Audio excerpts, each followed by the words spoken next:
This is called the impotence of proofreading. Has this ever happened to you? You work very, very hard on a paper for English class and still get a very low grade on it, like a D or even a D equals. And all because you are the liverwurst spoiler in the whale-wide word. Yes, proofreading your peppers is a matter of the utmost impotence. Now, this is a problem that affects manly students all over the world.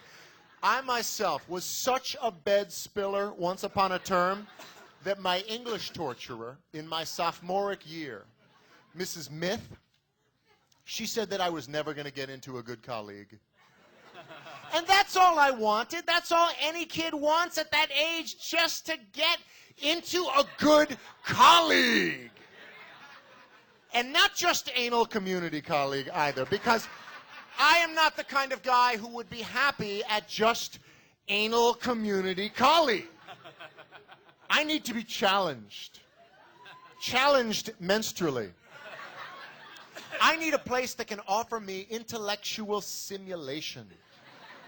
So I know this probably makes me sound like a stereo, but I really felt that I could get into an ivory legal colleague. So if I did not improvement, then gone would be my dream of going to Harvard, jail, or prison.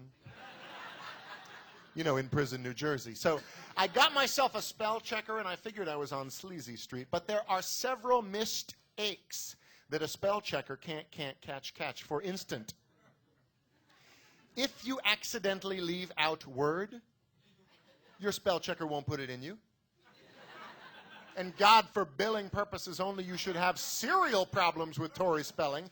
Your spell check-off may end up using a word that you had absolutely no detention of using, because, I mean, what do you want it to douche, you know?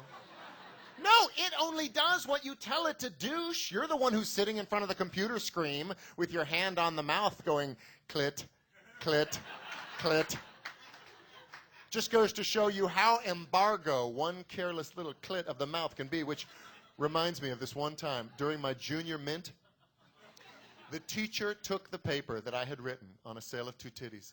And no, I'm serial. I am serial. She read it out loud in front of all of my assmates. It was quite possibly one of the most humidifying experiences I have ever had, being laughed at like that pubically.